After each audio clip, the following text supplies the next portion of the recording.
Hey guys, welcome to Pretty Killer Podcast. I'm your host, Jordana, and today with me, I have a very special guest. I have John Kinsner, CEO of Black Ink Presents. Hi, John. Hey, what's up? It's good to see you. It's good to see you too, finally. We've been chit-chatting, and he's had a We, play-by-play of my pool going up, so yeah, no, I feel like I was a consultant on that. I'm seriously, very proud of that installation. I'm very happy for you managing that, so thank you for that. So John is a producer on the Evil Dead concert that was just announced, which I don't know about y'all, but I am so stoked that horror is coming into the forefront, merged with musicals. So we got to talk about that, of course. Oh, yeah, absolutely. Yes, but I always have to ask one question before we get into everything. What was your first experience memory with horror? You know, that's a great question. And I Hmm. honestly I feel like there was like all these kind of like gateways as a kid, like Hmm. these little moments that happen. So right out of the gate, like my favorite film as a kid that I was absolutely obsessed with was Ghostbusters. Yeah. Right? And it's Hmm. not it's I don't think people think of it as much of a horror movie as they do a comedy, but it Hmm. definitely had like all of these horror elements to it. You know, Yes. the supernatural, the ghosts, the hauntings, Hmm. whatever. I mean, it was presented in a comedic format with, you know, titans of comedy, but it definitely had like some horror aspects to it.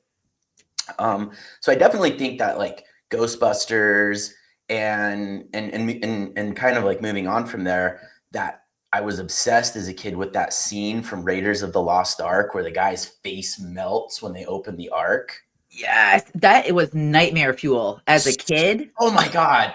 Like Like, I was scared to watch, but like I couldn't look away, and I was like, mhm. oh my god! Like how did they do this? And Yes. so that film, that moment particularly, always like stood out to me of like making me question like why do I like this so much? Right, like, what's drawing me into, something as dark and, crazy as that? Oh, what a just like an insane scene. And Yes. and then, and then I could probably like pinpoint like two other things. Like I think Dark Crystal, Jim Henson's Dark Crystal was Yes. also like a little bit of a gateway. Mhm. It was thematically dark and it had like some pretty heavy, situations to it, and the puppets were creepy. Yeah. Um and then I don't know why my mom got a huge kick out of showing my brother and I Witches. Oh, that is a boss move, mom, to do that. Oh my, I don't think she really understood how traumatic that would be, Yes. especially like when they're all together at like their little witch convention and they Yeah. and they reveal their faces.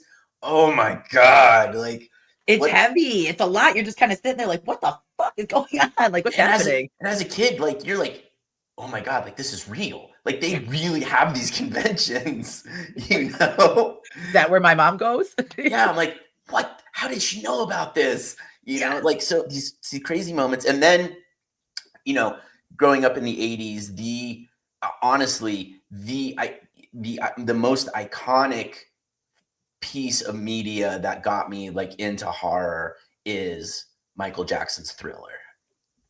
Iconic. That used to every I was okay with, the build up and them going to the movie and everything, but as soon as it hit the graveyard scene and they started popping up and Vincent Price's voice came up, Oh, like just like mhm. a sledgehammer.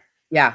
Oh, and I would watch it, as a kid on MTV. Like I would be dying for when they would roll that video, Yes. and then that got me into like Vincent Price, which Mhm. then leapfrogged into Edward Scissorhands, Yes. and then Tim Burton, and then in the early '90s they made a couple of they made Stephen King's The Shining, and I think in the late '80s, early '90s, It came out Yep. as television specials. Yes. So nobody really considered that it wasn't really okay for kids because it was on broadcast.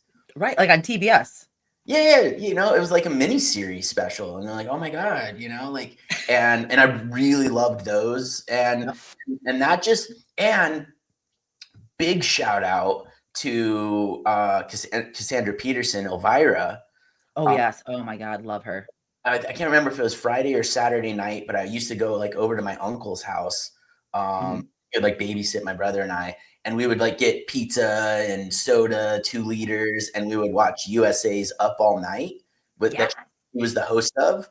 And Hmm. from an early age, like you could see that, there was just a lot of this content that I just like continued to like want to go like deeper on and deeper on. And Hmm. in those days, ratings didn't mean anything, and Not at all. and you would like go to the video store with your mom or dad or whatever on like a Friday night, and you'd rent some videos for the weekend. Yep. And as a kid, most of those videos are selected by how cool the cover art was. I miss that. Don't you miss that? That we don't have that option to like go and pick a movie solely on the presentation of the cover, you know? Totally. I mean, the cover art mattered so much in those days. Hmm. And, my mom was also like really into like the Brat Pack and people that were Brat Pack adjacent. Yep.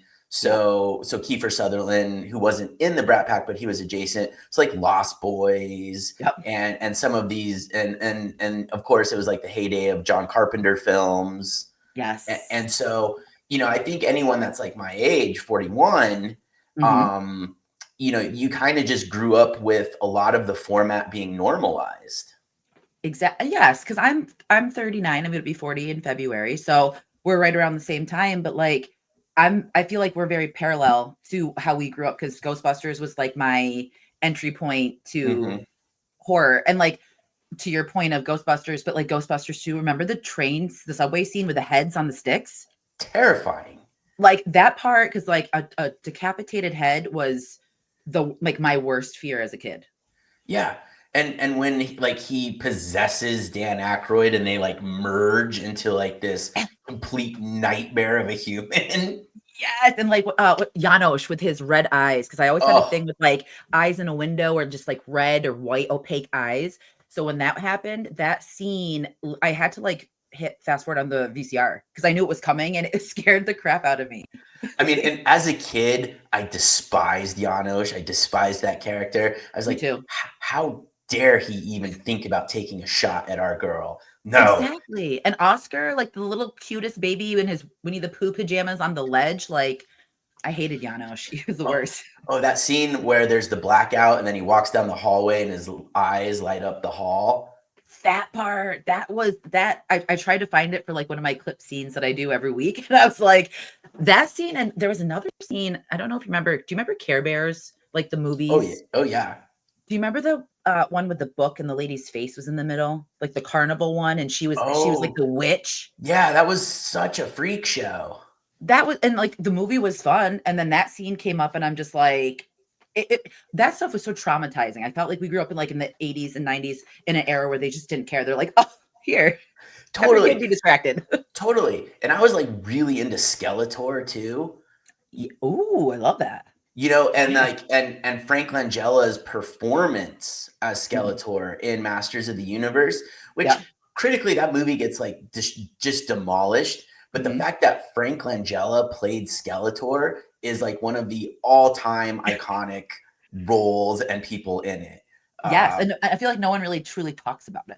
no, I mean it's like it's a super deep cut, right? People, I think today people are like Frank who, but like if you just Google's your friend, if you just check out Frank Langella and his film history, you're like, oh my god, like Yes. this guy was in this movie. It's like, okay, checks It's out. this it's the equivalent of like Tim Curry gracing us in Home Alone 2. Oh my god, I know. And like Tim Curry at the end of Stream, like a newer horror movie. Like I was wild to see him. I'm like, oh Yeah, my god, like we got blessed with him and Tony Todd. Like how are we so lucky? what just icons. And so They're I real think icons. I think for people our age, things that were like horror adjacent or like in the macabre are were just like incredibly normalized Mhm. and not really thought of as being like too sensitive for children. Yeah, and I feel like that's kinda how I approached, like, my kid. Like, I was just very, like, Ghostbusters, Beetlejuice, Hmm. even so much as Jaws when she got, like, a little bit older, but she ended up crying when the shark died, not when anyone else got obliterated, so kinda shows, like, What a how she sweetheart. Yes, love that girl, but, like, now she loves, like, Host and Poltergeist, and she has such this, like, outlook on horror, and I feel happy to, like, Hmm. guide her through that, like, I wasn't gonna be like, "Here, watch Texas Chainsaw." Right. Yeah. I mean, the slasher stuff is definitely like the next notch up, right? Like, Exactly. that stuff. I think I got into that stuff like when I was a teen, Mhm. Yeah. at sleepovers, or, we would like, some friends would like pass a VHS around at school, and we'd all share it and take it home and watch it and like bring it back and like, oh my God, that was messed up, Yes. That was, like, for me, I wanna say, because you were talking about '80s, Weekend at Bernie's was, like, odd when I was younger, I don't know why I watched a dead man on coke being paraded around, but I loved it. So when he was in The New Blood in Friday Hmm. the 13th, I was like, "Oh," and then that was kinda like my, like, entry into slashers with him being a part of it, so, Totally. yeah. I think, my parents, to their credit, had always, like, I don't think intentionally, but had always like given a lot of praise to filmmakers. Mhm. And so early on, and with my grandparents on my father's side too, Yeah. they always like supported like watching Hitchcock films, Yes. Yes. and by today's standards, if you watch Hitchcock films, you're like, yeah, that didn't move me, because we're so desensitized to a lot of that. Yeah. But if you watch it from the perspective of like, things like that weren't happening at that time, Mhm. and the studios and the ratings agencies were much more sensitive about that type of content, Yep. and I'm also a huge music fan. So like, the Yes. music that Bernard Herrmann, and the partnership between Bernard Herrmann and Alfred Hitchcock, is just next level iconic. It absolutely is, and I love how we got, like, throughout the years, like, Carpenter and, oh my god, I can't even think of his name right now, from Halloween not Dick Warlock, from Halloween 2. It's Tony McKee, like, just, Oh like, yeah, you know what I yeah, mean? Like, yeah, throughout the years, there's just, like, you get a director and a musical composer, and it's magical what they yeah. can create. And even like Spielberg Williams, I think, is going to go down as like the probably the all time. Yes. Yep. Elfman and Burton Yep. is another like, just phenomenal mashup, especially because those are both like very strange guys.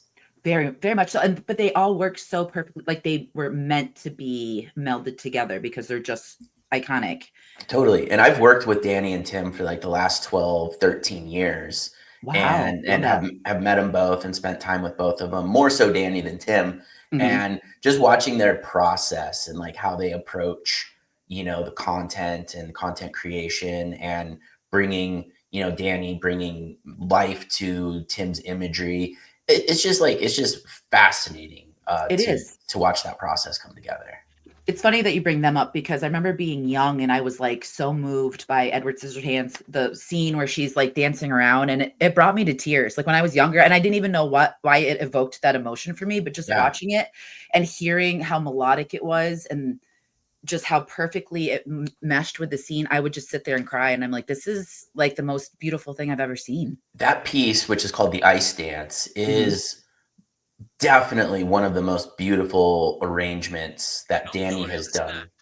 But definitely, stands out as just this gorgeous fusion of beautiful music and just fascinating and delicate imagery that Tim put together. Yeah, the Ice Dance is one of my favorites for sure as well. Totally caught it, and I wanna check out because I saw Danny at, Dark Universe because Mm, he composed the music for yep. Darkmore, and just to kinda, like, see him be at Universal and, like, to have that creation come to life was that almost moved me to tears because I just think it's that combination, that collab is iconic as well. Because like, how do you have Darkmore and Dark Universe without Danny Elfman? Yeah, I'm Yeah. excited. I'm excited to ask him because I haven't had an opportunity to chat with him. Hmm. I'm also really good friends with his agent. I haven't had Yeah. an opportunity to talk to them about how that came together. I know Danny has, um, he's really into theme parks and he's really into the monsters and so I'm excited to hear like how that collaboration came to be. I'm because I know that he would have like the moment he like heard that that theme park was being built was probably like I need to write music for it. And that's exactly where my mind went, was like, who other than him to do that? And I grew up in Orlando, so like I loved the Universal Monsters. So for Yeah. this to happen, like we're playing, we weren't going to do Epic this year, but I think we're going to head down for HHN this year, because I think Terrifier is a house, like Yes. along the rumors. So I'm just like, I have to go. But just to be able to step in there and just like put my hand on something, I'm gonna lose it, because it's just such a like, My wife and I want to go so bad. yes, Like yeah. we love Orlando. Hmm. Just spending a week vacationing in Orlando, whatever parks you're going to, Hmm. is like one of the greatest weeks of your life. It is. I like to be able to go like with your family, like to grow up. Like my mom worked at Disney, so we were at Oh Disney and my god. Universal every weekend back in the Yeah. early 90s. So like rode the Jaws ride all the time, Ghostbusters, uh the Universal Monsters. And then Hmm. my husband and I honeymooned for HHN, and it was like Texas Chainsaw, Exorcist, Halloween 2. Like it was meant for us. Such a cool moment. And then we brought our kid and they had Halloween as a Yeah. house. Oh, So how fun. How epic. fun. The thing Yeah. that I love about the Universal, the Fright Night experience there Mhm. is it's so well done. And look, I can take jump scares for like for like a handful of experiences before Yep. before I start to get kind of like like frustrated. Yeah, Um, like but Universal, they do a really good job of making sure that like not every house is just jump scares. yes. My wife and I went this last year to the one here in Hollywood, Yeah. and Ghostbusters actually ended up being our favorite house Mhm. Yep. because it had some comedy elements as you walk through. It Yep. had a bunch of imagery from the films. They had some rooms that were kind of terrifying from like a visual component, but they weren't jump scares. And there were a few jump scares, but the combination of all of those elements for us, like I think that really made it like our favorite house. That was one of my favorites, because we went last year too, but to the Orlando one. Hmm. And podcast got me right in the beginning of ours. Like literally when we walked in and he was like, "Hey," and he popped out. I was like, "You scared the house of podcast, you little shit." But like like you said though, having, and I wasn't expecting other images from the older movies. I thought it was just Yeah, going to be Frozen Empire. So to yeah. see other ones, as we were talking about that being so close to our hearts, younger, such a cool moment. So awesome Yeah, to experience yeah. it. It was so well done, and it's the little marshmallow men, like kind of like Easter Yeah. egged all around the house, and just like some comedic elements into it. But I also really like the weekends Yes. one. Mostly jump scares and like bizarre imagery, but like the bizarre imagery I found to be like really fascinating. I thought it was perfect for the weekend, because it's nice to see music merged with horror. And Hmm. that was going to be one of my questions to you, since you're so closely working with music and like film production in general. Who would you want to see like as a musical artist for a house, like, or like incorporated in a horror sense? Um, I mean, because I there's think I think that like you could really make a compelling case for like so many different artists. Mhm. When we started doing film concerts, I mean, there were some around before I started, but I kind of got my start on this side of the business around 2012. Love that. And there were a few, like Lord of the Rings had like a symphony thing, and people had been doing John Williams music for a long time. Um, but it this I am so, my Apple Watch is like talking and playing Dochi. I am so sorry. but I love that. I love Right? that. You know?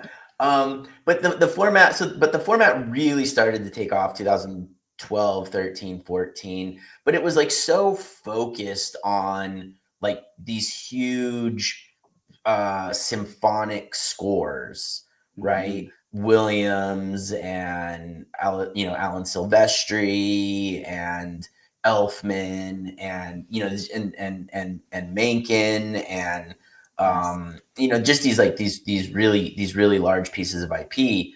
Um, that it took a little while for people to kind of like be like, I there's this whole other thing in the horror genre, Mhm. because the horror music is meant to accompany the scene, but unlike other films, the music also helps like really build the psychological tension, whether it's Yes. like screechy strings or saw band or just these other elements that aren't really utilized in Mhm. like John Williams scores. Right. And so I was working with another producer at the time, William Morris Endeavor, and Mhm. they did a treatment for Get Out. I saw that Which and I love that. it was so fun, but in the symphony spaces, they didn't book it a lot. Oh, Well, yes. I think that when you're talking about symphonies, which oftentimes are like nonprofits and they have underwriting and they kind of have a different view on art. Mhm. They're like, oh, like maybe if we're looking for like a Halloween show, which I think is like a, a common theme, because they're also, they need to sell tickets and Of they course. assume that most of their audience is only into horror stuff for 1 month of the year, Right. which I think people like you and I are like, nah, I would go see a horror movie like anytime, Anytime. Anytime. anytime. Like Yeah. Christmas Day, sold. 100%. Like Yeah. Halloween, that whole month is great, but like that's not going to preclude me. I would go to like a haunted attraction anytime. I would, you Yep. know, and I think that's actually been like evident for a really long time. Even at Disney, like the Haunted Mansion has been one of their top attractions for the entire existence of the park or of the 1,000%. ride, Yeah. you know. And so for people like us, it's not like it's not a big leap to say, oh, I would go see horror any day, any month of the year. But I think Yes. for other people that aren't like really in tune with the scene, they're like, Mhm. oh, I would only do this at Halloween, and my audience would only come see this at Halloween. Yeah. So that didn't really book all that Mhm. often. Mhm. Um, but I have seen Goblin do their Dawn of the Dead. Oh, so lucky. Yeah. I would have loved to have seen that.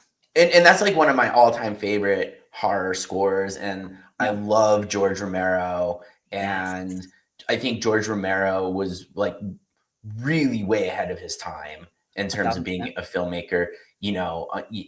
When he passed away, he didn't have much money and he didn't like Mhm. own any of his films. And I think that that's like what he had to do to get his art out into the world, which 1,000%. today, you look at all of the Dead movies Mhm. and they're like they're godfathers, they're tent poles Oh, yeah. of the genre and of the scene.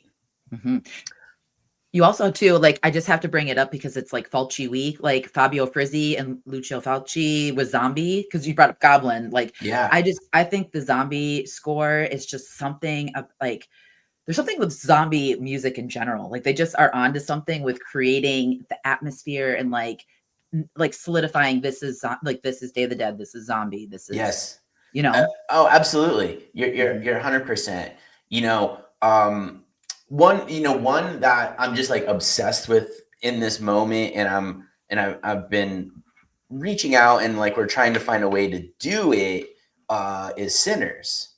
Ugh, could you imagine, like, with the especially with the buzz of, how amazing this movie is, that would be sold out within seconds, I believe. Seconds. I mean, Mhm. we've worked with Ludwig before, so we actually did a film concert, one night only thing in LA for Oppenheimer. Oh, And wow. it was an event that was put together by the studio and him, and then Black Ink was hired to come in and work with Ludwig on actually putting the concert on stage and making it play in a, helping put it in a playable format. But we did one night at Royce Hall at UCLA, which was also a filming location for the film. And we did Oppenheimer in concert. And so we had like a really great rapport and really great time working with Ludwig and his team. And ever since like the first scene of Sinners, I was like, this is sick. I mean, I don't know that anyone would ever have paired Delta blues with Irish vampires, but the weirdest combo, but it like, because I went in, I kind of wish that I would have saw it before everyone said what it was, because that would have been a nice surprise. Yeah. But like watching it, I watched it by myself, all the lights off, and had the music up, and I was like, this is just insane. And I'm pissed I didn't see it on the big screen. Fortunate, I told my wife, I'm like, we are going to the theater. We're seeing this at the theater. We're getting the popcorn. We're getting the soda. We're going to sit in the recliners, and we're just going to like enjoy it. We're going to just totally indulge. And it was worth every penny, every penny. There's people that I know that went like 3 times, and I'm just sitting here like, it could not work out with everything that was going on. And I was so bummed. And when it finally came on streaming, I'm like, I have to do it. Like, I just have to do it. It's and the scores, the music that he put together. And I think when people are listening to the record, may not put it together that he actually wrote a lot of those blues tunes. Those aren't like covers or whatever. Some are, but generally speaking, he actually wrote himself a lot of that blues music, and then had Buddy Guy perform it. It's crazy. Yeah, it's like wild. Ludwig is he's a star already, but he is the next generation of Hans and John Williams, and he's gonna have such a prolific career. And absolutely. And because he's friends with Ryan Coogler, I'm pretty sure they were like college roommates, which is where I we'll have to fact check that one, but I'm like 99% sure that they were like college roommates. They're gonna continue to make like phenomenal films, and I hope that that this isn't their last foray into the genre. I hope not. Something as magical as that, like it's like lightning in a bottle. You know what I mean? Yeah. Like, and once that happens, you kind of have to just ride with it and see if it continues, and if not, like it's amazing, and you have to like put it on its pedestal. 100%. What's difficult about like creating concerts out of like some of especially some of like the 80s slashers and the 80s flicks is in the 1980s there was, especially for like the lower budget stuff, they actually didn't really have composers. They didn't have score. They used a lot of needle drop, meaning they would just use a track from a pop artist or whatever. Yeah. The Lost Boys is like a great example. Thomas Newman, who's fantastic, did like one scored song for that soundtrack, and the rest of it is like pop covers. What's really bizarre is like Roger Daltrey does a cover of Elton John's "Don't Let the Sun Go Down on Me," and I'm like, wait, what? I'm like, what the hell is going on here? Like, it was somehow cheaper to get Roger Daltrey to do that song. I'm like, wait, what? What the fuck is going on? This is like insane. It's so random. Yeah, it's exactly. So random and so bizarre. But so when we're like putting these concerts and these attractions together, and you go back and you look at some of those films from the 80s and the 90s, and they're mostly just pop tunes, that really complicates the process, because you have to go and clear each one of those songs, as opposed to like, doing like we do Nightmare Before Christmas in concert, and Disney owns the film and the music publishing. And so you just have to basically do like one deal. Yeah. But when, we're trying to do some of this stuff from the 80s and early 90s, it gets really bogged down, because like if you don't get approval for one song, you're like, and then you have to figure out like how to do it live. And sometimes the pop stuff, when you're looking at like the cuts of the film, they stop in weird places, and and you got dialogue, and then Yeah, and you have to like reverse engineer it. And so some of that stuff I would love to do a whole slate of things from the 80s. Mhm. And it's just really difficult to do when you're dealing with soundtracks that are like mostly pop. Yeah, and that's completely understandable. Like, and that's why I mean it's nice though because you do have some that are primarily like originals, but like you said, then you have like the other songs of the 80s or like other people call it. So it gets kind of like tricky, but good thing, as technology kind of moves along, you can kind of adapt and adhere to what could work, Totally, you know? totally. And especially like in the concert space, what a lot of people don't like realize is, again, going back to like the edits and the cut of the film, a Mhm. lot a lot of the music, it was made to be laid into a scene.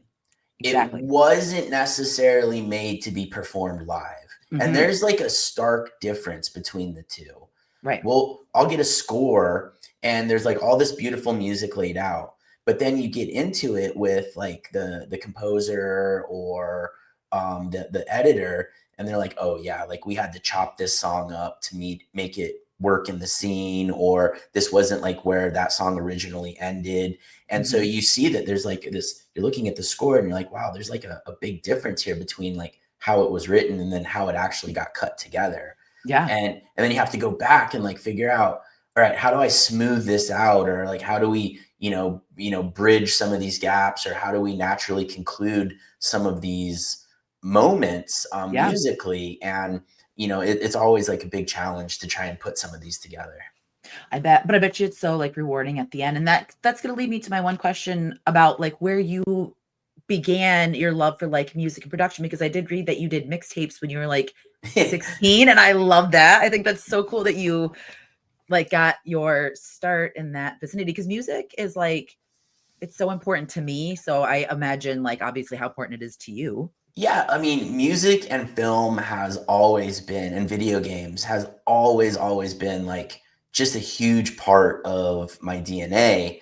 Mhm. And, growing up, like both my parents worked, so had a lot of time, just to kind of like take care of myself. Yeah. And, I tell people to this day, they're like, when they ask like, what are your favorite games? And to this day, like Myst is still like one of my Ooh. favorite games. It's just Yeah. because I spent so much time exploring that world. Even as a Yes. kid, I didn't understand some of the puzzles, but I would just like run around and like activate things and do things. And Yes. so this level, like media, and funnily, I also tell people the story of, do you remember Columbia House Records?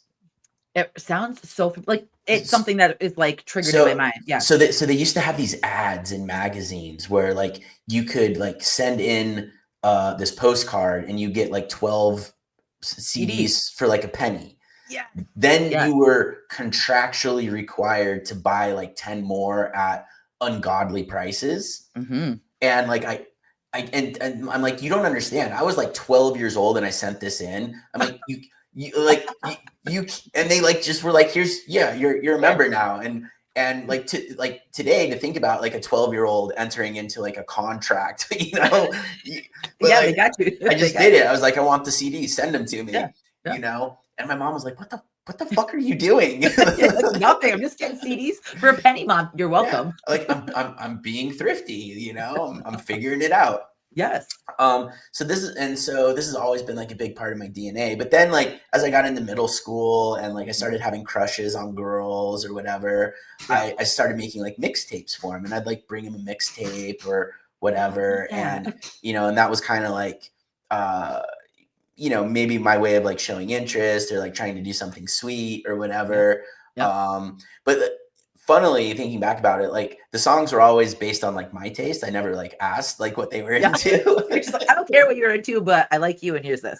Yeah, I'm like, oh, I hope you like the Dead Kennedys. Here you go. Like, I would be like, "Yes." See, it's funny you say that because for, like, my husband and I's anniversary, we make playlists for each other, like, oh, songs that's that you know what I mean? Like, and then we'll sit and have our drink of choice, and we'll play it. We'll go back yeah. and forth, and I Oh, think music is just, like, my love language. I think it just you yeah. can express it in so many ways, so I love that. Yeah, agree. Mhm. I'm always even, in my 40s on the hunt for like new music, new bands. Same. I Mhm. always got like annoyed, especially growing up, when people are like, oh, you listen, you're into Blink 182. That's not punk. Or, you like Metallica, but they're no Led Zeppelin. Or I'm just like, Shut whatever. up. Yeah, Yeah, like, let me live. yeah, I'm like, look, it's music is like constantly an evolving thing, and Mhm. you can acknowledge that you like one band, and that doesn't take anything away from the bands that came before it.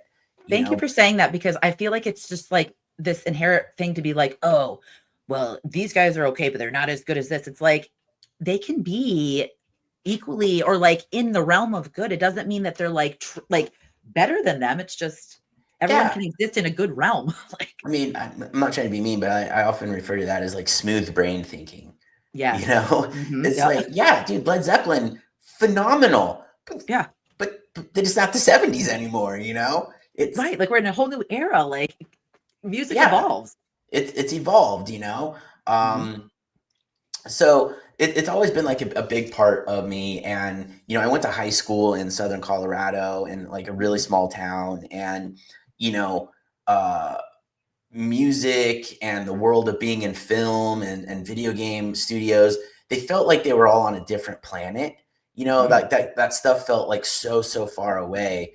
But I knew that it was like always something that like I wanted to be involved in, or I wanted to like find a way to like somehow like participate in. Love that. And when I was in high school, my mom got a job at an arena in Colorado Springs that had just been built. Mhm. And I was a terrible student. I absolutely like hated school, and I Same. got like mostly C's, D's, and a handful of F's, Yeah.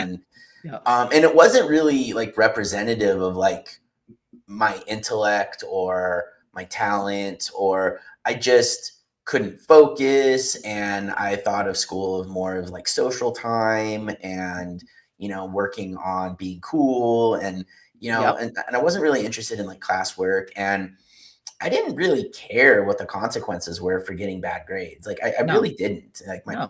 my parents would get on me, but I'm like, I really don't care. Mm-mm. And so I think my mom realized that.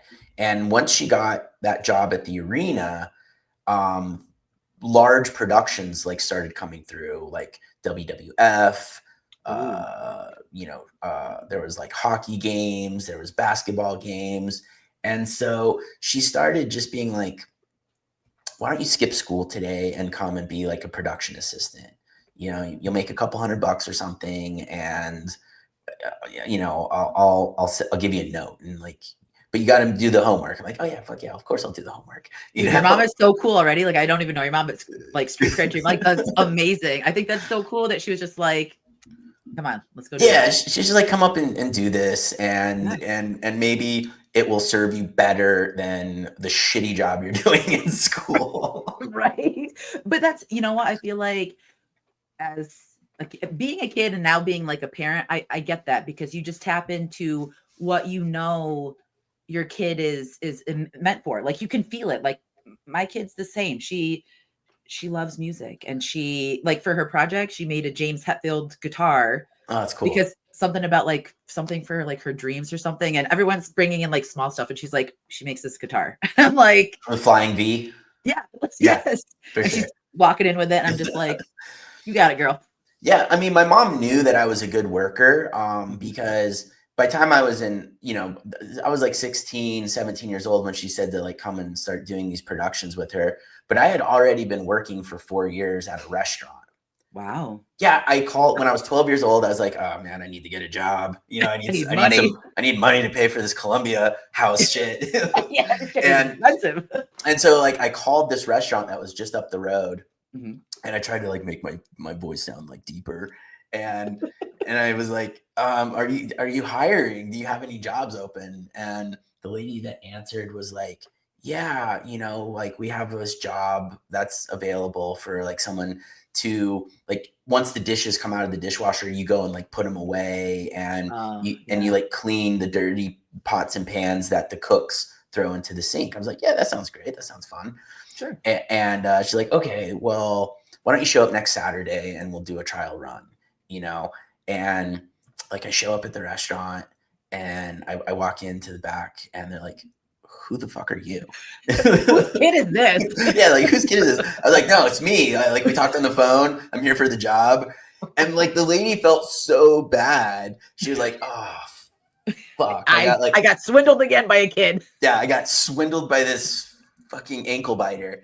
And so she's like, all right, like, just do your best, like, put the dishes away, and like, when you see a pot in here, just try and wash it. We'll let you stay the night, and we'll give you a little cash at the end of the night. And I was like, yeah, cool, whatever.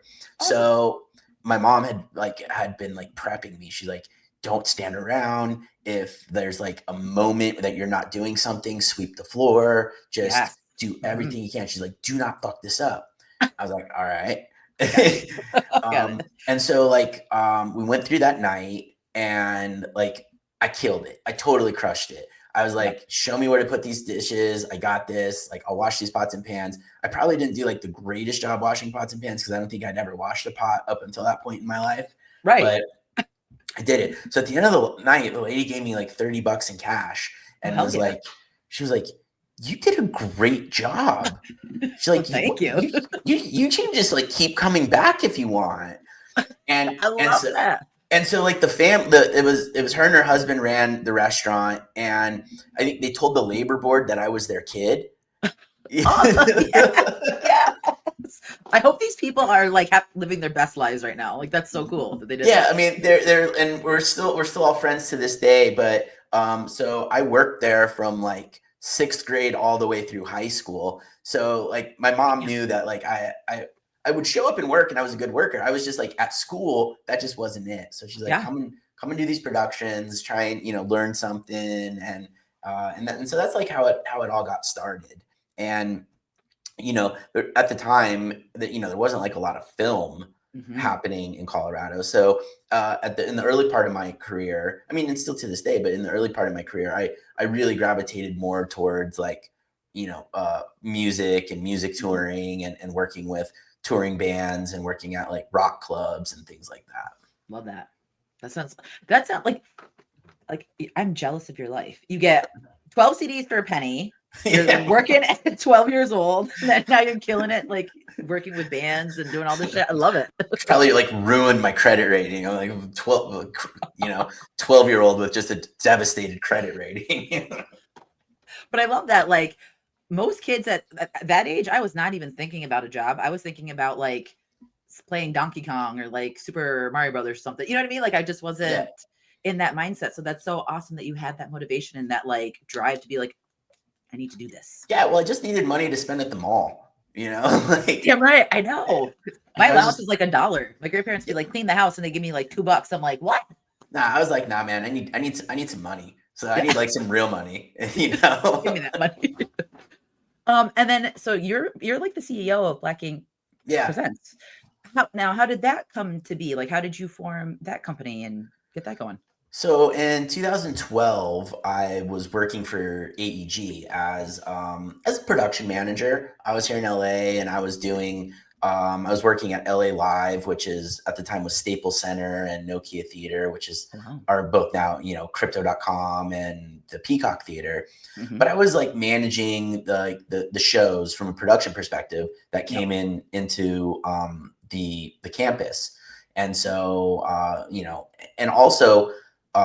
We did like a lot of really fun stuff. There was like touring shows that came through. There were like one-off productions that like we would partner with an artist and produce them, like if they weren't on tour or something. And that happened like with a lot of like LA artists. Like, we did a lot of shows with like The Game and like Charlie Wilson. Like, they weren't touring, but they would want to do shows in LA, so we would like put those shows together for them. The MTV VMAs, the People's Choice Awards, the Grammys. So that was like kind of my introduction into working in like television. And then we would do like some filmed comedy specials, like Cat Williams and Kevin Hart, some of their early specials. And so I was getting introduced to like filming. And around 2012, this just legend, her name is Susan Rosenbluth. She just retired from AEG. She was a buyer there, and she called me up, and she's like, "Hey, I did a deal for this show, and they need some help." And it's like, it's weird, but I think it's going to be like a big hit. These producers are doing a orchestra show of like all of the best music from Danny Elfman from the Tim Burton movies. And she was like, they need some help putting it together, and they need somebody that's like really attentive and is, you know, do you think that you can do this? And I was like, oh yeah, totally. Like I love Tim Burton, and I love Danny Elfman. Like I remember his Oingo Boingo videos used to like freak me out as a kid. Yes. You know, I was like, he's Yes. this red-haired madman with like crazy goblin teeth. I was like, yeah, totally. You know, Terrified of him, but yes, let's work together. I was totally terrified of him as a kid. Yes. But I was like, I'd love to do this show. So true to what she said, like it was a little bit of a heavy lift because like the technology wasn't really great and robust at that Right. time. And a lot of shows like this didn't exist because it was a clips show, big orchestra. And they were working with this conductor named John Mauceri, who had been the conductor for the LA Phil at the Hollywood Bowl for like, you know, I think he was there for like 10 or 15 years or something. Wow. So, and this was like a big homecoming for him. And so a lot of personalities on the show, and a lot of like, and you know, just like, you know, and of course, like John Mauceri, he was Leonard Bernstein's like number one guy for several years, and they had a really close relationship. And then there was dealing with Danny, and then Tim Burton was going to be at the show too. And I was like, oh my God. Like, Damn, I'd be shit my pants. I'd be like, yeah, I was what? a little bit. Yeah.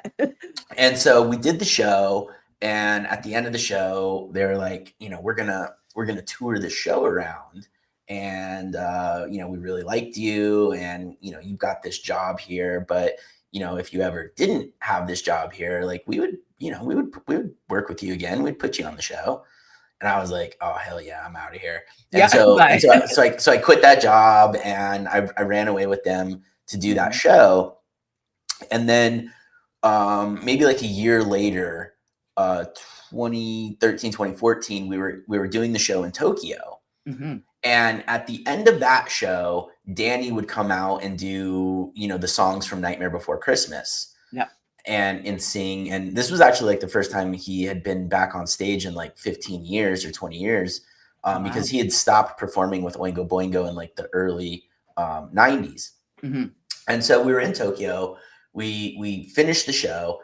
Danny runs off and goes like straight to his dressing room, and he's like, I need all the producers in my dressing room now. Oh God. So they all run in. They're like, what's wrong? What are we doing? Yeah. Yeah. And Danny's like, nothing's wrong.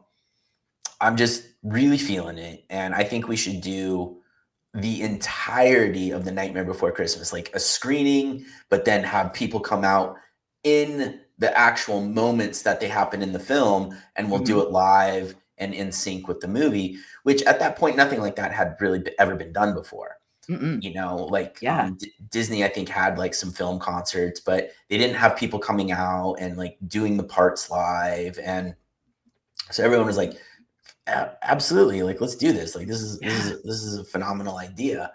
And so we did it. The next year we did a soft launch of it in Tokyo to like make sure that it would work. Yeah. And then a few months later we did like the hard launch of it at the Hollywood Bowl in Los Angeles in like late September or early October of 2015. And interestingly, that show was named by Billboard magazine as the concert of the year. Wow. Which was huge because the Rolling Stones had done a huge tour that year called the Zip Code Tour, and Taylor Swift, I think, did her first stadium run that year with the 1989 tour. Yep. Also, both of which were tours that I also worked on. Oh wow.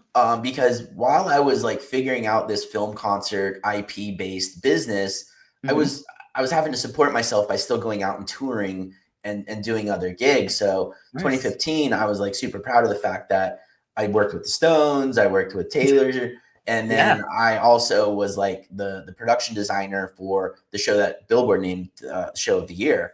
And it was then after we did The Nightmare Before Christmas, and we had already done the Elfman Burton show, and in between we had created this one-man show for Alan Menken, because Danny and Alan share an agent, and so we had put these 3 productions together. That's when I was like, oh, you know what, like this is going to be like a thing. Yeah. And there's only going to be more of it, not less. And I started thinking about it. I was like, films are kind of like bands in the sense that like you can do a show, people will buy a ticket, they have these huge, robust fan bases. And kind of the light bulb moment was like, so I know like agents and production companies are out there chasing bands, and there's so much competition to go and sign a band and like be their agent or be their production team. But I was like, ain't nobody chasing after movies, Yeah, you know, exactly. in Yes. that context. And Yeah. so we started Black Ink, and in 2016, and then in 2017 we signed like our first big film, our first big piece of business. We did a partnership with William Morris and Lionsgate and Damien Chazelle and Justin Hurwitz, and La La Land in Concert was like our first big non-Elfman Burton business that we went out and help build and help support. And in its first year, it did like, I don't know, like 80 or 90 concerts. And La La Land was huge when that came out. So It was like, huge. And it was revolutionary because when we announced the concert, it was actually still in its theatrical window. oh wow. So the buzz was still like in the theater. So then it's like, oh, but you get to experience this in the movie form with music. I mean, people I'm sure were like crapping their pants, like, yep, sign me up. And then like we're watching the Oscars. I know we're doing these concerts. It had one, you know, one for best score and one for a few things. But then like the moment comes up for like film of the year. And I was like, oh my God, please win. Oh my God, please win.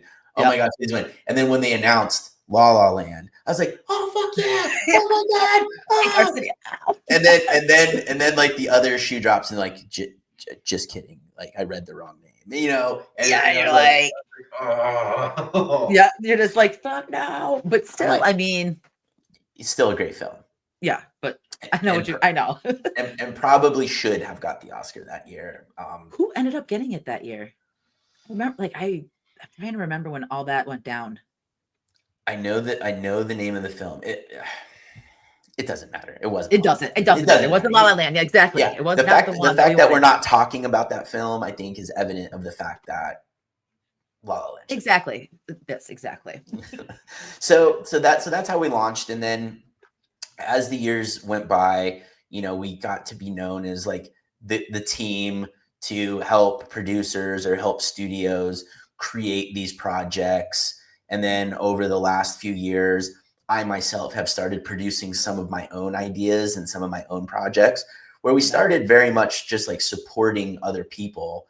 And, you know, whether it was the composers or the filmmakers or the studios that had the ambition to do some of these themselves, I have now been able to like slip into more of a creative role, which is where I've always wanted to be, and be like, hey, you know, there's things out here that have incredible fan value that are like overlooked at that level by whomever. And, you know, I really try to find those gems like Labyrinth, like Evil Dead. You know, we can talk about it. It's official, but it's not publicly announced. But next year, I'll also be doing Hook in concert. Are you kidding me? Oh my God. Hook is one of my all-time. Oh my God. And it's so interesting because the studios are like, you want to do what? I'm like, bro, I'm like, you have no idea. This film has a stranglehold on so many people. Yeah, it's not E.T., it's not Jaws, it's not Back to the Future, but that doesn't matter because like the way that everyone my age or younger feels about this film and this score is some of John Williams' best music. Like, and I was like, and don't take for granted the fact that Robin Williams was everybody's like surrogate father for 2 decades, you know?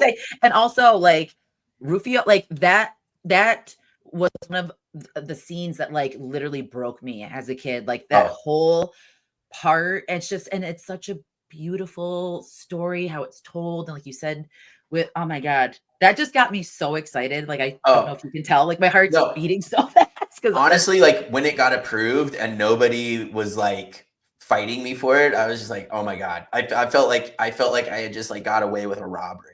I know you're like, no one wants to catch me. I'm right here. I'm like, Like I'm still. like, I'm like, you're just handing me a Spielberg John Williams film? Like, nobody, nobody, nobody, nobody around. Okay, They're- I'll take it, you know? And so we're gonna bring that out to the symphonies next year for the 35th anniversary of the film.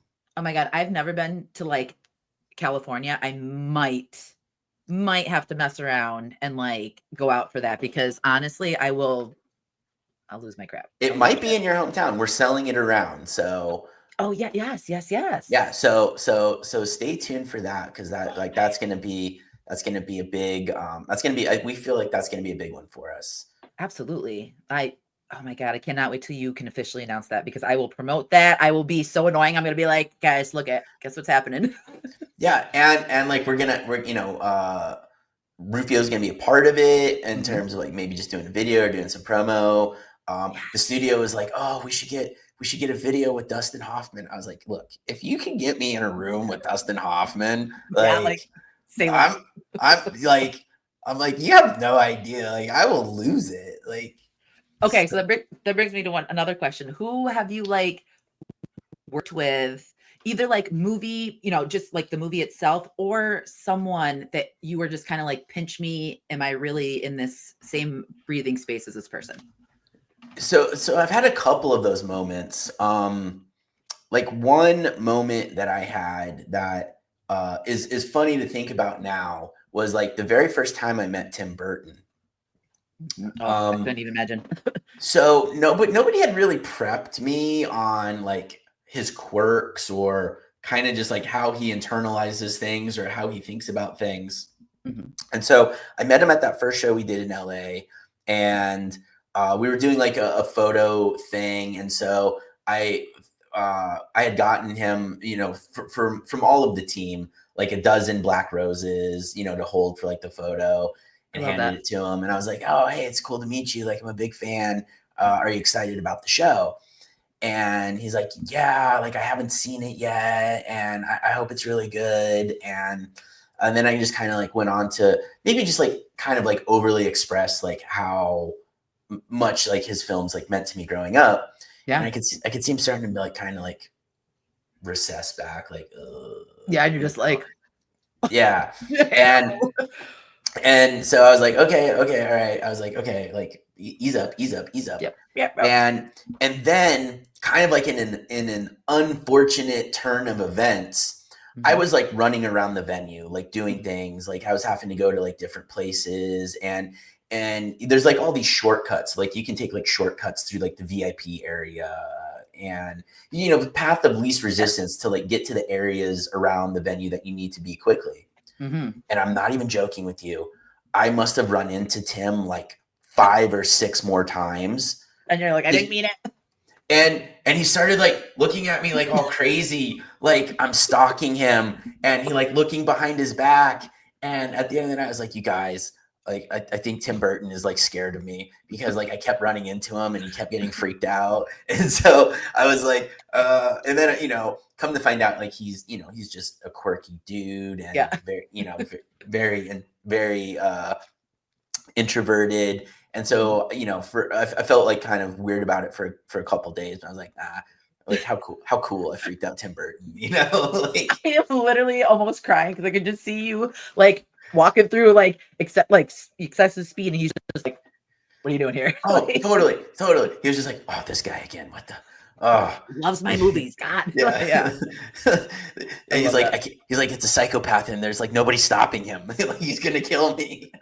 The next movie he makes is about this like stalker. Maybe, possibly, like I'd be if honored if I you did that. yeah, totally. Like if that gave him inspiration for something. So that's like a fun moment to think about. Yeah. But like over the years, so in 2019, I produced a show for the film Rocket Man, and Ooh. like I got to meet and work directly with like Elton John and his husband David Furnish, Mhm. and we did the show at the Greek Theater here in Los Angeles, and like that night night backstage was like the who's who of the Laurel Canyon scene from the late 60s and early 70s. Wild. So it was just like, so like Joni Mitchell was there. David Geffen came out to the show. Lucian Grange, who's the head of Warner Music, was there. You know, some of the guys from the Eagles were there. I mean, it was just an enormous night. And I mean, I didn't get to like hang with any of them. They're like, oh, by the way, this is the kid that's producing the show. You know, like You're just like, hi. hey, you know. But then at the end of the night, Elton came up and like shook my hand and like thanked me for like the wonderful time. And we, you know, the reason we did that show was to basically we invited all of the Academy members, and it was to basically build a campaign for the song and the score going into the award season, in which it did ultimately win the Academy Award for Best Original Song.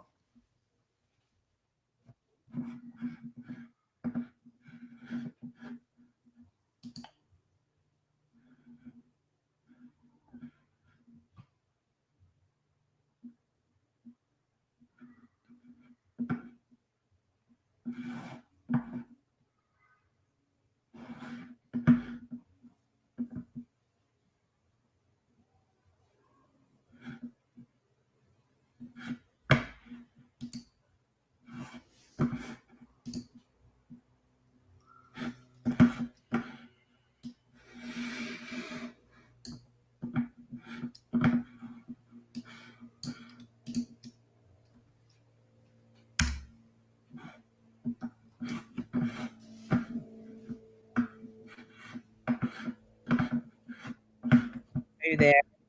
Of course. I am so sorry. My computer like went white and then it went. I am so sorry. It's okay. I'm sure you can just edit around that. Oh my, I was gonna say we are still recording too, so we'll just keep going. I apologize. Yeah. Oh no, don't even sweat. Like we'll fix it in post, right? Okay. Yes. Yeah, you say that, and I'm like, yes, I will figure that out. Oh my god. Dear Lord. Okay, keep going. Yeah. So at the end of that night, Elton came up and like shook my hand and thanked me, and his husband David came and thanked me, and it was just like this really surreal moment of like, I don't even know how I got into the position of like building and promoting an Elton John show, but I did. It's just like, it was just like circumstance of like being in the space and doing what we do. And so that was like, that was crazy.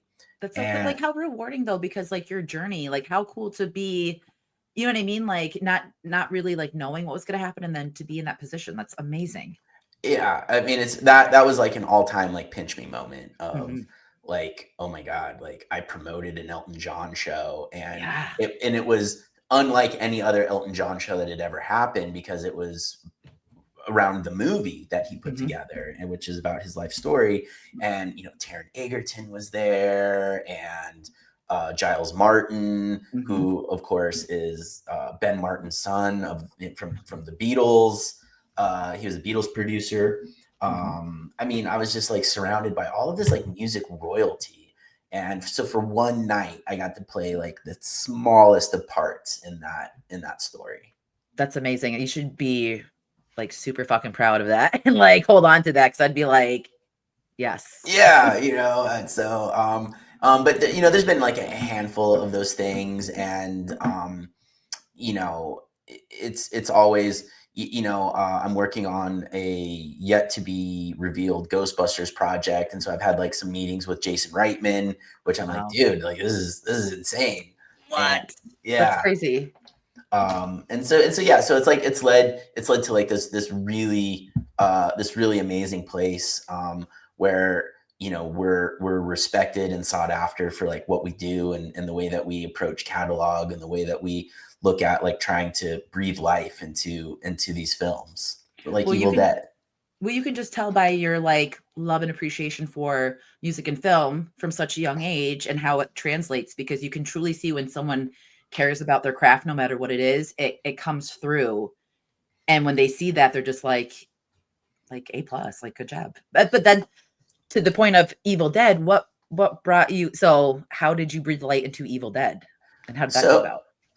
so to be fair, like we didn't come up with this idea. Mhm. This production actually happened one time in Los Angeles in 2016, and I was lucky enough to get asked by the then producers to come and help them out with the tech. Mhm. And a friend of mine, Richard Kraft, was asked to come in and help them like make it special and kind of direct it. So he actually added in a bunch of film breaks where we did other songs, and at one point like heads got thrown out, and and so Yeah. it was definitely like it was before the Evil Dead musical came out, but it was probably like a precursor to what eventually ended up being like the Evil Dead musical. Mhm. And so we did that show, and interestingly enough, again, like all of these threads kind of come back to like a couple of common points. Joe LaDuca's agent is the same agent as Elfman. Love that. And so we did that show, and we had just started Black Ink, Mhm. and the agent was like, would you be interested in like this license and maybe being the team that helps go out and like do some more of these? Because honestly, because like nobody else wants to sign it and nobody else is like super interested. Yeah. And we're like, yeah, of course, totally. And so we became good friends with Joe LaDuca. I have also produced a couple of events at the Stanley Hotel in Colorado with Bruce Campbell. Oh, you're so lucky. I love that man so much. and I love and him. and, and we called them Bruce Fest. Mhm. And I think he's done a couple more since. I'm no longer involved, but we did two at the Stanley Hotel. We got him going, Mhm. and I think last year he just did like one online, which was mostly just like an acting masterclass. But the ones Yep. we did up at the Stanley Hotel were like destination events. It was at the Stanley. It had all of the horror lore going Ooh. for it, and Mhm. so we've been in this space a little bit. Then in 2019, we did Evil Dead in concert down in Melbourne, Australia with the Oh. symphony. Yep. We were friends with them, and they're like, hey, we want to do something that's like really off the wall. And we're like, oh, well, we've got the thing for you. Yes. And they flew Joe LaDuca down, and they did a show, and it was awesome in Melbourne. I bet. So fast forward to 2023, my partners and I sold a majority of Black Ink's equity to Sony Music, Mhm. and so we are now part of the Sony Music family of the Sony world, and we have an equity partnership with Sony in general, Love that. and that gave us the ability to start like also like producing more of our own shows and kind of taking a little bit bigger swings and like putting together some tours. Yep. um and so the first one that I did, uh after we finalized that partnership, I said, well, I want to do Labyrinth in concert, which, by the way, at the time of bringing that up, there was not an enormous amount of support for that as a concert, Right. which I was kind of like confused by. I was like, are you kidding me? It's like a David Bowie musical. I know, and, like, you saying that, that's wild to me. I thought people would be, like, biting at the chops to, like, experience that or be a part of it. I think studios have like an interesting way of looking at these things. And to his credit, there's one guy at Sony Pictures who agreed with me, and he said this is Mhm. a no-brainer. But then there were a handful of other people that were like very hesitant or had never seen it, or it was they were, they either were too old to kind of appreciate what it did generationally, Yep. um, and just didn't understand that like the idea of David Bowie and Jim Henson and George Lucas and Jennifer Connelly was like really powerful content, Yeah. because it is a strange film. It in hind yes, it is a strange film, but, like, it's so iconic, though. Like, take it for what it is. It's just, like, it, it it's is. it's like just gorgeous filmmaking. But Yeah. I was like, you guys, it like borrows from Wizard of Oz, and it borrows from Maurice Sendak, and it borrows, A lot of the artwork is MC Escher. I was like, it just has like all of this amazing DNA in it. Yes. And so we went out and like we've done 75 shows with it now. We're gonna do 10 more this fall in the UK. And it's been Love like that. it's been a really big success for us. Mm-hmm. And so I was like, what do I want to follow this up with? And Evil Dead was something that like we had in our back pocket that, we had worked with before. We're obviously, I'm a huge fan of like the universe. Mm-hmm. Sony also has the distribution on this film in partnership with Sam Raimi's Ghost House Pictures. We have a relationship with Ghost House. We have a relationship with Joe. We have a relationship with Bruce, who's kind of cold at the moment on Evil Dead stuff, which is very Bruce. He's like up and down, know. But he's a super great guy. And so we're like, like, let's do this, and again, it's a score that doesn't need 30, 40, 50 players. We're going to do it with 6 people on tour. Oh, I love that. And make it like really like horror rock concert kind of vibe with like some cool like wood paneling behind them. So they look like they're in the cabin, so to speak. And, there's something I'm a big fan of like the satanic panic of the 80s. And so touring this NC-17 film, which by the way, by today's standards would not be NC-17, but it continues to carry the NC-17 rating. I don't know. There's just something like super punk rock about it. And 1,000%. And this is like the original kids cabin in the woods story. And of course, the Evil Dead universe is humongous now. Evil Dead Burn is like in pre-production currently. Sam Raimi's gone on to be, one of the most sought after directors. Sam Raimi was obviously a huge George Romero fan, and his fandom of George Romero was like a direct inspiration for this film.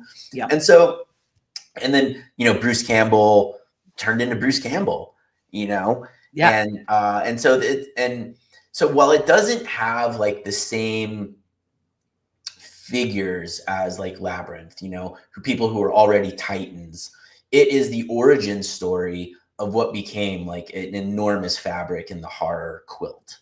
1,000%. And there's such a huge community of Deadites and like Evil Dead in general lovers. So like, we are all just so thankful that you're giving light and like bringing that, you know what I mean? Because it might seem like the obvious choice for like horror fans, but to other people, they just be like, why are they doing Evil Dead? But like, it's pretty massive. So when I saw that, it's just like, holy shit, like this is going to be so badass. And I had to just immediately be like, who can I talk to? Because this is going to be fantastic. And Joe's redone the music over the years. So it's like, musically, it's like expanded from the original treatment. And it's just a ton of fun. And the one thing that I like really try to emphasize in like all of the productions that I produce and Black Ink produces is so often you'll have a company that is just looking to like exploit something and be like, oh, we think there's a big fan base here, so we're going to do something. And it's not necessarily servicing the film or the property or the fans, but I really only pursue things that like I'm a huge fan of. Exactly. As you should, though. Which you can get burnt that way because like you may not be like objectively looking at it in like the most dollars and cents kind of way. Right. But I think that it brings this level of authenticity to the evening when you know that somebody that is involved with the filmmakers, involved with the music makers, involved in this universe, and by the way, is also like a huge fan. There's a level of authenticity that you experience like when you walk into the theater on the night of the show. Yes. I am so excited. Like the fact that opening night kicks off in Buffalo, which is like 2 hours from me. I was like, I need to go opening night and experience this because I don't think I've ever experienced like a horror in concert experience like this. Like we've been to horror festivals and I saw John Carpenter live, which was life changing. Like literally cried as soon as Halloween came on. And not saying that like the thing, like every single movie he played the theme for, but him talking about Halloween and then just dropping into it, I had goosebumps and I was literally just standing there like, I'm witnessing a legend. Like, Yeah, Great John stuff. Carpenter stuff is great. And, his reps came out to see Labyrinth, and we've been talking about, can we do something, and I think we will sooner rather than later. But Mhm. I love all of John's films. Yeah. And I've seen like Tubular Bells do the Exorcist theme before, but it's never been Done. done, Yeah. and Yeah. so and people are like, I'm in the fan groups and I'm on Reddit, like trying to promote the show, and people are like, oh, like, I don't remember this score being that great. Or a lot of people, there is some, tickets are like, between 55 and like $125. Mhm. And I think, especially in the horror genre, there is some price sensitivity to people, Yeah. because, and I think that kind of comes as part of like the fabric of the genre. So many of these films are done cheaply, Yeah. and we love them, and you can get a lot of them for free on streaming, or it's a really accessible genre, Yeah. that you really don't have to like invest in heavily from a financial perspective. Yep. And so a few people have like come for me being like, oh, $60 for a ticket. I'm like, listen, I get it. Don't come if like I'm not, everyone's got to like make the choice that's like best for them. I'm like, but Right. do understand, we're carrying full production, Yes. lighting, Yes. stage dressing. I've got 6 musicians. I've got a touring crew of 5 people. Yeah. Like it's not local theater. Like, this is like a full vetted, highly invested production that we're bringing. And I'm like, would you pay $40 for a concert? Sure. Would you pay $20 for a film screening? Sure. Sure. Yeah. But that's There we where go. we're at. And also too, like it's I don't know. I just feel like people will complain about tickets and they will do all that, but like the people that want to see it will come out, and I don't know. It's just you're gonna get an experience. That's I don't like Mhm. before I even spoke to you about like what's gonna happen, which obviously like it's not too hard, but like I want that experience and I will pay that to see that because that's gonna be like a once in a lifetime thing to be like, oh, I watched these performers play the score of Evil Dead while it's right in front of me. I don't know. And also to be in a room full of people that are equally Yeah. excited for it. That vibe and having like that It's is visceral. worth it. Yes. And what I Worth it. also tell people is like, listen, and the same was true with Labyrinth. Most of us have never heard this music on anything except our television speakers. Exactly. And when Mhm. you hear Joe's score live and like in the mix and profoundly presented in the theater, the atmospheric tension is like sky high. Mhm. Like, those sounds and that music brings this extra layer of terror and psychological drama to the scenes that isn't like, you just don't necessarily get in the living room or watching at home, because it's just, the format is just upscaled a little bit, Yeah. and so I try to explain to people, I'm like, yeah, but like, being in the room, we extend the palette of the screen with lighting and effects, and Yeah. seeing them play it live and having that music really present and in your face, it really brings it to like a whole new level. Well, I'm super stoked for it. And I also want to your point of like it happening now, horror is thriving. And I'm not like you and I know back in the day, horror was not anything. You know what I mean? Like, yes, it was Yeah. a subgenre. And like, yes, there was the people that depended on it because of whatever, how we grew up. But like right now, in the mainstream, in everything, horror is thriving. Like to be even a part of the horror community is a thing now. So like, this is the time to do it. Like, this is the time to strike. Absolutely. For us, it wasn't really so much as like, we're not trying to be like opportunistic, Exactly. No, no. like, we've been doing the show for, I mean, we've been around the show now for 9 years, but this Mhm. is just kind of the first time we've been able to like widely distribute it and bring it Yep. to multiple cities.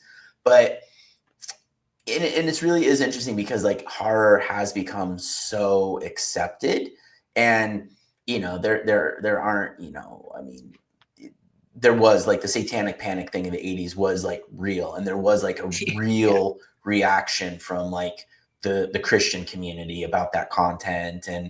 uh and you don't really get that so much anymore, which I'm like super thankful for. Yes.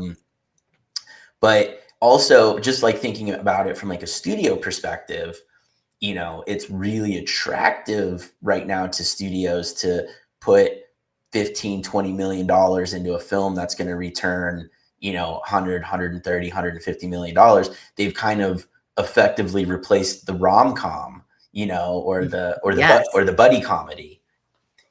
Yes. Exactly. I used to love rom-coms back in the 90s, but I am here for like, I don't really care about the rom-coms now. I'm here for like the newer horror, the indie horror, all of it. Just give it to me. That's all I want. Totally. Yeah. I'm super excited to go out and see 28 Years Later. That is the buzz of the town. And I have my nieces and nephews coming this weekend. So I'm like, I have to go watch it during the weekday. But like, that's something I want to see on the big screen. Yeah. And the fact that it was like all shot on iPhone. Crazy. It's hopeful though for people who like want to make things and Hmm. like to see that as an option, because I think a lot of people are scared to like start with something like that. But if big studios are doing it and like bigger movies are doing it, do it. Yeah, I'm super excited. Like I love that little tech bit of like it was. I mean, yeah, they had like expensive lenses and extensions and rigs for the Yeah, iPhones, but essentially the core component of all the shots was iPhones. I'm like, this is rad, and this is going to bring yeah, some level of when you're scrolling social content right now, it's all shot on iPhone, some of it on exactly. Android, but you're like, Mhm. so this is going to bring some level of authenticity to our current day experience with content, to the film, which I'm really excited to like get into it. Definitely. We'll have to exchange how we feel about it because I've heard mixed, but some people just some people they critic really hard nowadays, if that makes Y- sense. Like they just can't have fun with movies anymore. It's like, can't you just sit back and like enjoy a movie and not have to have like a set serious plot and have to have meaning? Like The Monkey is one of my favorites of this year because it's just oh, so off great. the wall fucking crazy, Yeah. you know? I mean, yeah, but you're totally right. Like I remember a couple months ago reading people give serious critiques to Moana 2. I'm like, what the fuck are you talking about? This is a movie made for like 9-year-old girls. Like, I know, and you're gonna sit here and critique that shit. Like, yeah, but like no. what were you expecting? Like some like once in a generation film? I'm like, so you have to take some of this critique with like ultimate grains of salt of like, what are their motivations for critiquing it? Like what are their, what is compelling to them? When I Yeah, started seeing like negative critiques of Moana 2, I was just like, okay. I was like, we're just like reaching and scraping the barrel for online content at this point. exactly. And it's the worst. And again, I stress this to anyone that's listening: have fun with things. Like we are losing sight of fun, and I think the world needs fun right now. So go watch Evil Dead. Go watch Army of Darkness. Go watch something. Yeah, and Army of Darkness is what I'm endeavoring to be one of our follow-ups, because that film is fantastic. That score I don't know. I mean, I don't want to say peak Joe LaDuca, but I think he really, that's one of like his best works. Mhm. Everything about Army of Darkness is phenomenal. And I was gonna ask off camera, like after, if you were gonna like pursue that Oh at any point, 'cause I no, was gonna be like, please do it. So oh no, like we selfishly. totally want to. I mean, we've been working on this production for quite some time, so we had it, in the can and ready to go. Army of Darkness is a whole new adventure, and we have to like reach out and figure out and make an investment. And so we're hoping that the Evil Dead fans show up in such a way to this production where we can go back and say, give us Army of Darkness. Let us bring it to the fans. Yep. They showed up for Evil Dead. They're gonna show up for Army of Darkness, and like let's keep it going. Absolutely. And like I just can't wait to like rally and promote this because I know a lot of my following, they like have the most special place in their heart for Evil Dead. So I'm going to push anything to get the buzz out and to get word about this. I would love to partake in. So Yeah, well, here for all just that. just just let me know what show. I'll give you a couple tickets to give away. Let's do it. That sounds great. That sounds You awesome. got And it. then one more thing before we wrap up. I just want to know, like, a quick fire from your perspective. What, like, 3 horror movies that are, like, maybe not so mainstream, or not even 3, just some that come to your head, would you want to see as a production like this, like, for your own self? Man, that's a absolutely great question. I mean, look, uh, my top two, and this is like so cliche, so I'll just count both of these as like my top one. Yeah, Is either The Exorcist or The Shining. You good. I'm, know, I'm glad that you said that. yeah. I mean, those two films. I mean, really, as like Quentin Tarantino would say, they're perfect movies. They're just like Yeah. absolutely perfect movies. Hmm. And so those are two that will count as one that like I would absolutely love to see, like kind of in that realm. Um Another one Hmm. that I would really love to see brought out and turned into a concert is Killer Clowns from Outer Space. I would shit my pants if that happened. I would love that so much. I mean, I'm friends with John Massari, who did the score, and the fact that he used the Dickies and there's like these punk rock sensibilities in there, Yes. I absolutely love it. Just Hmm. absolutely love it. So that's one that like we're really keen to see happen, Oh yeah. and that would be like one that I'm like, this really, really, really needs to happen. Um, Side note about that, I'm sure most people probably know, Hmm. but the clowns from Killer Clowns from Outer Space were repurposed and used as the trolls from Ernest Scared Stupid. I did not know that, and that's also a banger and a huge piece of my childhood was that movie. Oh yeah, absolutely. The original Catwoman and Yes. Ernest, like that's the best. That's peak Ernest, by the way. It is the opening sequence when they had like the old horror movies playing. That brain was chasing that girl. That Yeah, part used to scare the shit out of me. I was like, "Don't let totally. that thing follow me." And as a kid, I was like, why are these fucking trolls so scary? Like, and it was Yes. because they repurposed the clowns and repainted them, and the trolls from Ernest are the clowns from Killer Clowns. My mind is Yeah, so if blown so if you have now. an opportunity to go back and look at it and take it, you're like, oh, okay, I see it Gotcha. now. Yeah, Well, that would be a killer double feature. that would be a killer double feature. Absolutely. Um, and then you know what, like, um, moving it forward, Hmm. I think there's a couple from the '90s that I would love to see as Yep. concerts, so I'm going to group all three of these together as like one, even Okay. though they would be all different experiences. Yep. The Faculty, Yeah. The Craft, Yeah. and Scream. Yes. Oh my god, dude! Like the '90s trifecta. That is, So and I love the Faculty. I heard that it's being remade, and I'm not going to say anything negative because I'd no, be not taking my own advice. yeah, like we just got to see how it goes. Exactly. But so I hope that covers. So we got some Yes. 70s, some 80s, and some 90s in there. My 3 decades that I absolutely love and fuck with the most. So I'm glad, and some of my absolute favorites. And everyone listening will be like, "This guy is cool as shit." Because, yes. And as maybe just like a little bit of an Easter egg for the future, just Hmm. something to think about. Yeah. Hans Zimmer did the score for The Ring. Look at you spoiling us horror fans with all this information. I'm so excited. So that's something to nosh on. Yeah, Maybe someone's working on that. we'll keep that in our back pocket and definitely be tuned in to see that.